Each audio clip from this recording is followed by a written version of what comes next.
इन चमकती इमारतों, मकबरों और आनंद भवनों के बाद यह झोपड़ी भी आती है।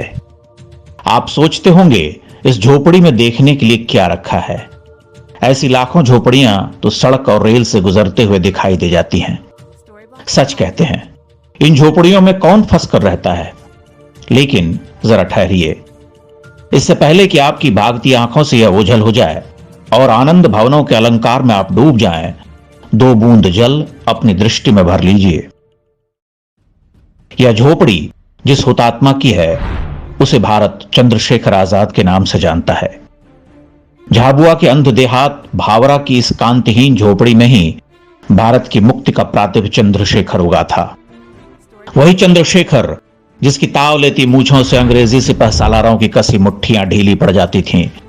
वही चंद्रशेखर जो काकोरी कांड के बाद तमाम विलायती हथकंडों, गुप्तचरों, पुलिसिया पहरों को मात देकर आजाद रहे। वही चंद्रशेखर जिसने 15 साल की उम्र में नंगी देह पर 25 कोड़े खाए और प्रतिज्ञा कर ली कि अब कोई गोरा फौजी जीते जी उसे छू न पाएगा, और 24.5 वर्ष की उम्र में अपनी कनपटी उड़ा लेने तक चंद्रशेखर अंग्रेजों के लिए आकाश भर की दूरी पर ही रहे, कोई उन्हें छू न सका। आजाद गोरी फौजों के बीच रहते, उन्हें ललकारते, हवा की तरह छूकर गुजर जाते और गोरी फौजें हाथ मारती रह जाती।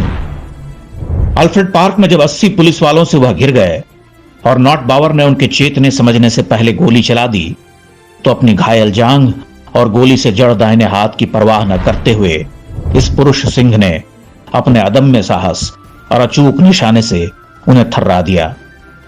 आजाद एक विकट दरिद्र घर में जन्मे, मात्र 24 वर्ष की आयु में देश के लिए सर्वस्व न्योछावर कर गए। आजाद की बूढ़ी मां जंगल में लकड़ियां बीनते और कंडे पाथते रह गई। यह झोपड़ी आजाद भारत में भी झोपड़ी ही रही।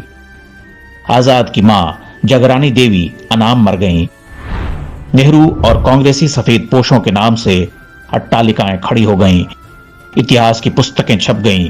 पूरा खानदान स्वतंत्र भारत का शाह बनकर बैठा रहा। अपने देश के असली नायकों को पहचानिए, इस झोपड़ी को देखकर शीश झुकाइए।